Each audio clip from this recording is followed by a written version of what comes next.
Hey, put a little sum together for Sages for Ages. For those of you that don't know, I spent quite a bit of time, a couple of years in Japan, 2, 3 years. But my stay in Japan was always like six. I'd go for 6 months and I'd come back. I recently went there to teach English, but there's something about Japan that even I love it. I was attracted to it, Zen gardens and the architecture. There was something about the people, especially working in a bushiban kind of environment, teaching English. Uh, it was such a warm welcome at the beginning, but it wouldn't take long before the rules started setting in, and all of a sudden you'd have more hours and without more pay and more expectations, and the longer you stay. But it was a really great honeymoon for. But one thing I wanted to say about Japan was the difference between my experience in Japan and Taiwan, for instance, is I was recognized as a spiritual being very quickly in Japan.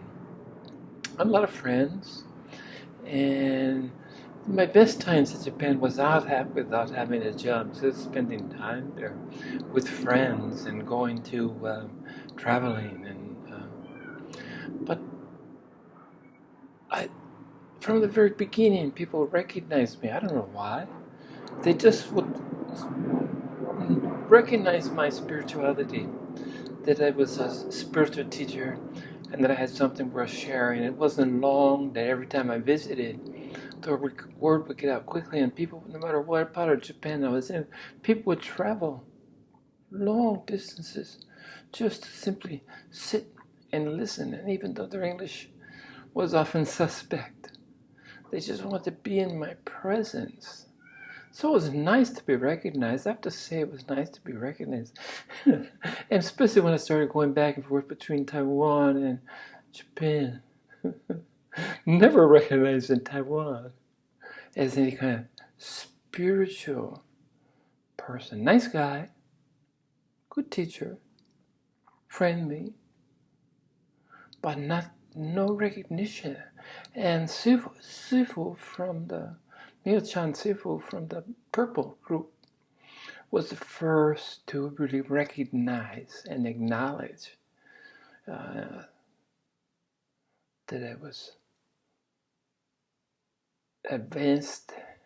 I hate to use that word, but somehow I'd been practicing, and the fruits of my labor were recognizable to him. And he told me that I was indeed, from the first time I met him, a bodhisattva, which is good. I talked about the 10 realms, and bodhisattva was number 9, the 10th being in the Buddha state. And that he also told me that, it would be it wouldn't be long before we'd be able to enter into the Buddha, to the 10th realm. And it turned out that, as is the case, that you have to teach. Sifu was my first teacher that I ever had in a physical body, and I was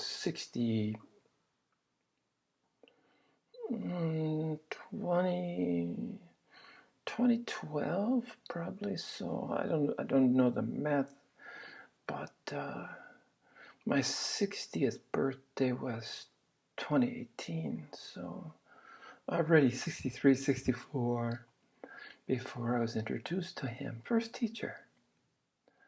And he shared with other people, and shared always in, I spoke Chinese, so never knew what he was talking about. But Wellington and other different people, my mom and what I call my mom and Taiwan dad, sometimes would let me into a little bit of what he would say. But he shared with them that he recognized my spirituality. He shared with other people. But it was really interesting. Why would people travel from all over Japan to be with me, to sit, to listen, to share, to share some tea, to share the countryside, to share their culture, to take me to different landmarks and just come to be with me. So if I really wanted to, if I could have stayed, if I could follow the rules, Peter, if I could, only Linda, if I only could have followed the rules. I remember my Taiwan dad told me more than once, shut up and listen. Shut up and follow the rules. Not shut up and listen. Shut up and follow the rules. And they had seen him through, and he lived through the hardened KMT, the old Kuomintang dictator days where you didn't have much choice. If you didn't shut up and listen, you could get into big trouble. Buffalo shares with me that people literally disappeared if they went against that blue dictatorship, Chiang Kai-shek and his group of hoods. And sorry if I'm offending blues, but let's tell it how it is. History has proven this. But anyway, we're talking about recognition. And it's only now, after 24 years in the formation of this group that's dedicated to sharing, to helping all of us within the group for our spiritual awakening, our spiritual progress.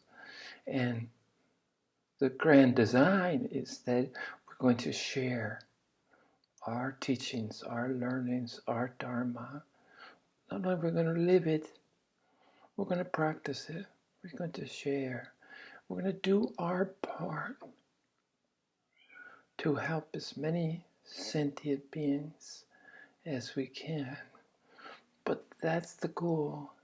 So I just wanted to share that if I would have stayed in Japan, I could have had a large group within a few years.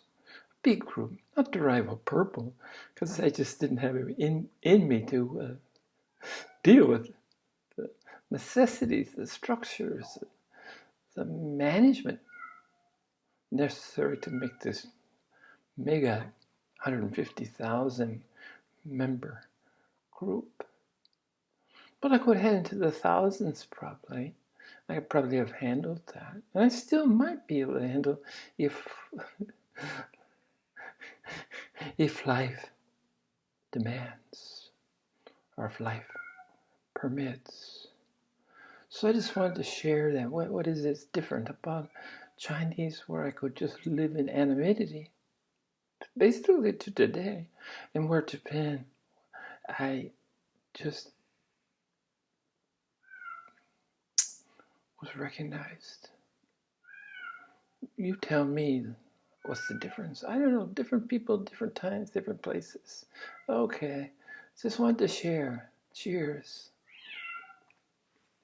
Namaste.